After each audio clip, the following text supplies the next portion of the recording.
आपका सवाल है कि इब्राहीम अलैहिस्सलातु वस्सलाम यहूदी थे, नसरानी थे, ईसाई थे या मुस्लिम थे? बहुत अच्छा सवाल है। अल्लाह रब्बुल आलमीन ने कुरान मजीद में इस बात का जवाब पेश किया है।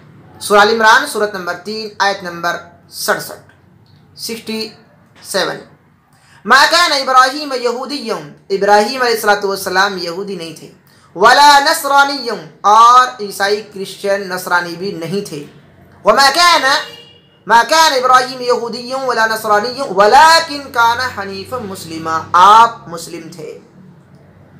मा कान मिनल मुशरिकीन, और मुशरिकों में से आप नहीं थे।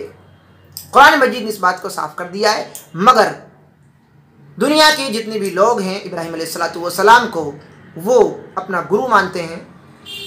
हम सबके सामने ये उनसे गुजारिश करना चाहते हैं लोगों से कि आप इब्राहीम अलैहिस्सलातु वस्सलाम को गुरु मानिए, मगर इब्राहीम अलैहिस्सलातु वस्सलाम की जो तालीमात हैं, आपके जो हुक्म हैं, आपके जो विचार हैं, उनको भी आप पढ़िए। कुरान मजीद ने उनको पेश किया है, उन पर भी अमल कीजिए आप, ताकि सही अंदाज में आप उनके फॉलोवर बन सकें। तो ये आपका सवाल था, बहुत बेहतरीन सवाल। कुरान मजीद के हवाले से आपको ये जवाब मिल गया है। जज़ाकुमुल्लाहु खैर।